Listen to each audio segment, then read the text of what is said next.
नमस्कार बंधुरा फ्लेवर फैंटासियार नतून एक एपिसोड निये आबार हाजिर हये गेছি। रथयात्रार उद्यापन शेष हलेই আর কিছুদিন পরে আসতে চলেছে জন্মাষ্টমী। জন্মাষ্টমীতে লাড্ডু গোপালকে বিভিন্ন প্রকারের ভোগ নিবেদন করা হয়। আপনারা সবাই জানেন লাড্ডু গোপাল ভোগে মিষ্টি পছন্দ করেন, তাই তাকে প্রায় লাড্ডু দেওয়া হয়। কিন্তু আপনারা কি জানেন লাড্ডু গোপালকে সপ্তাহে কোন দিনে কি ভোগ দিলে তুষ্ট থাকবেন আমাদের গোপসোনা?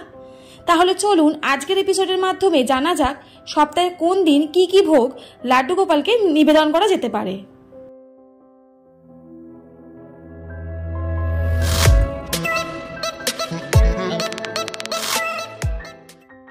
হিন্দু ধর্মে ভগবান শ্রীকৃষ্ণের শিশুরূপকে লাড্ডু গোপাল বলা হয়। ভক্তরা তাদের লাড্ডু গোপালকে বাড়িতে সযত্নে রাখেন এবং পরিবারের সদস্যের মতোই তার সেবা করেন। লাড্ডু গোপাল মিষ্টি পছন্দ করে, তাই তাকে প্রায় লাড্ডু দেওয়া হয়। তাহলে আসুন জেনে নিই সপ্তাহে 7 দিন কোন কোন জিনিস লাড্ডু গোপালকে নিবেদন করা যেতে পারে। সপ্তাহে প্রথম দিন সোমবার আপনি লাড্ডু গোপালকে ক্ষীর দিতে পারেন, আর খেতেও দারুণ লাগে।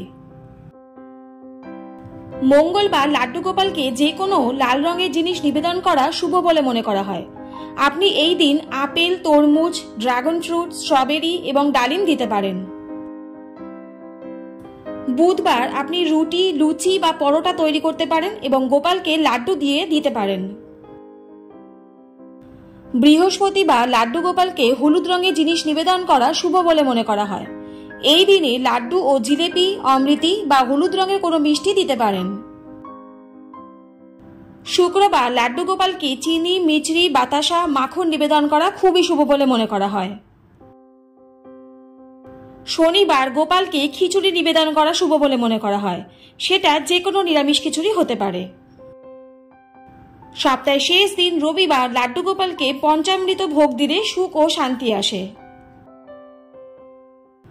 তাহলে আজকের এপিসোডের মাধ্যমে জানা গেল সপ্তাহে 7 দিন কোন কোন জিনিস লাড্ডু গোপালকে নিবেদন করা যেতে পারে।